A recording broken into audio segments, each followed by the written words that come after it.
Hello friends, welcome to my channel IGNOU BA English. आज हम लोग जगदीश चंद्र माथुर की एकांकी रीढ़ की हड्डी को पढ़ेंगे। तो यह वाचन और विश्लेषण है जगदीश चंद्र माथुर का। तो रीढ़ की हड्डी जो है एकांकी, वो जो है एक सामाजिक व्यवस्था पर व्यंग किया गया है और ये बहुत ही अच्छी एकांकी है।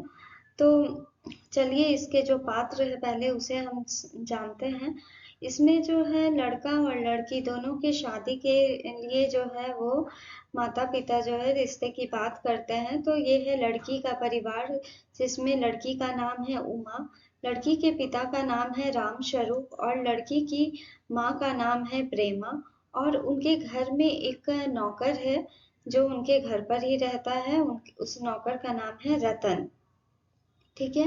उसके बाद दूसरा जो पात्र है वो लड़के वाले, जिसमें लड़के का नाम है शंकर और लड़के के पिताजी का नाम है गोपाल प्रसाद।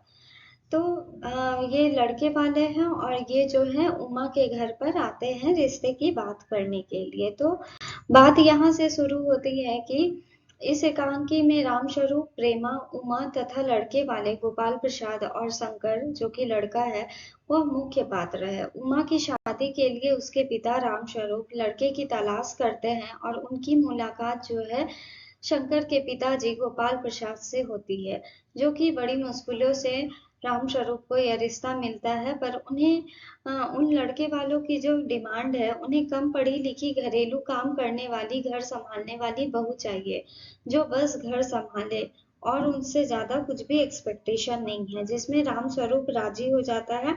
और वो घर आकर बहुत खुशी खुशी कहता है कि हमें एक लड़का मिला है जो कि मेडिकल की पढ़ाई कर रहा है और वो आज उमा को देखने के लिए आने वाला है। और वह अपनी पत्नी प्रेमा से कहता है कि तुम जो है अपनी लाडली को तैयार कर देना। तभी प्रेमा कहती है तुम्हारी लाडली तो मुंह फुलाए पड़ी है। और उसके पिता राम स्वरूप कहते हैं क्यों, क्या हुआ उसे। तब प्रेमा कहती है कि वह क्रीम पाउडर कुछ भी नहीं लगा रही है, बिना मेकअप के कोई लड़की अच्छी लगती है। तभी उसके पिताजी कहते हैं पता नहीं इसका दिमाग कैसा है, मैंने पहले ही कहा था कि बेटी को इतना मत पढ़ाओ लिखाओ। तब रामस्वरूप कहते हैं चुप हो जाओ, बस उसे जल्दी से तैयार करो और उसे जब लड़के वाले आए तो पान लगाकर भेज देना और नाश्ता भी तैयार कर लो। तभी प्रेमा कहती है कि सब कुछ तैयार है, बस मक्खन लाना है। और तभी वो अपने नौकर को जो है रतन को मक्खन लाने के लिए भेज देती है। इतने में लड़के वाले जो है आ जाते हैं। गोपाल प्रसाद और उनका बेटा शंकर जो है उमा के घर पर आ जाता है। एक छोटा सा कमरा सजा हुआ है जहाँ पर वो लोग आकर बैठते हैं। उसके बाद गोपाल प्रसाद आते हैं, हाल समाचार होता है। उसके बाद गोपाल कहते हैं कि मेरे बेटे का 2 साल में कोर्स खत्म हो जाएगा और कुछ दिनों पहले ही लड़का बीमार हो गया था। पेट में कुछ अपच हो गई थी। आजकल के लड़के तो कुछ हजम करने की ताकत ही नहीं रखते। तभी रामस्वरूप कहता है जी हाँ हाँ, उस जमाने की बात और थी। तब गोपाल प्रसाद कहते हैं तो फिर बिजनेस की बात हो जाए। तब रामस्वरूप अचंभित होकर कहता है बिजनेस, जी हाँ। गोपाल प्रसाद कहता है अपने बेटे को कि हमें अधिक पढ़ी लिखी तो लड़की चाहिए नहीं, बस मैट्रिक पास होनी चाहिए। और उनका बेटा शंकर भी कहता है जी हाँ, हमें कोई नौकरी तो करानी नहीं है। तभी उसके पिता कहते हैं अगर लड़कियां ज्यादा पढ़ लिख गई तो घर को कौन संभालेगा। तभी लड़की के पिता राम स्वरूप कहते हैं जी हाँ। गोपाल प्रसाद कहता है दुनिया में सब चीजें केवल मर्दों के लिए है, कुछ चीजें जिसमें तालीम भी एक है। उसे उतने में जो है उमा जो है पान लेकर आती है और उमा को जो है गोपाल प्रसाद और उनके बेटे की बात बिल्कुल भी पसंद नहीं आती। तभी गोपाल प्रसाद कहता है कि आपकी लड़की गाना बजाना जानती है। तभी उसके पिता कहते हैं हाँ, सितार बजा लेती है। तब कहती है कि मेरी बेटी ने पेंटिंग भी सीखी है, सिलाई कढ़ाई सब कुछ सीखी है और इनाम भी जीते हैं।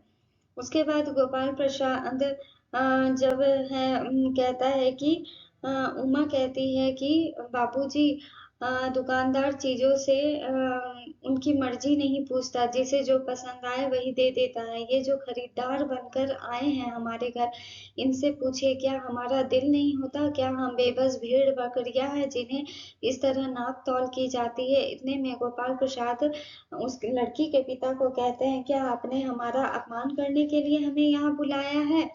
उमा कहती है, अपमान तो उनका होता है जिनका कोई मान सम्मान हो। तभी गोपाल प्रसाद उमा कहती है कि आपके बेटे को तो पढ़ाई में बिल्कुल भी रुचि नहीं है, और उसने तो हॉस्टल में जो है लड़कियों को छेड़ने के आरोप में पकड़ा गया था, और इन्होंने नौकरानी के पैर भी पकड़ लिए थे। तभी गोपाल प्रसाद कहता है उमा से, क्या तुम कॉलेज में पढ़ती हो? उमा कहती है, हाँ मैंने बीए पास किया है, कोई अपराध नहीं किया।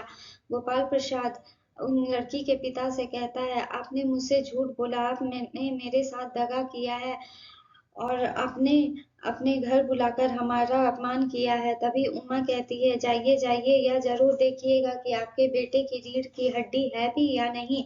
और गोपाल प्रसाद चला जाता है। इतने में उमा रोने लगती है, और जो है यह कहानी यहीं पर खत्म हो जाती है।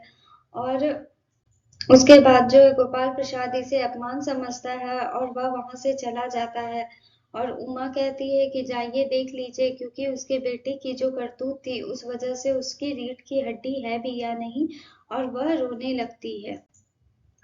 तो यह कहानी यहीं पर समाप्त होती है। सो आई होप आप लोगों को पसंद आया हो। So please like share and subscribe my channel. Thank you.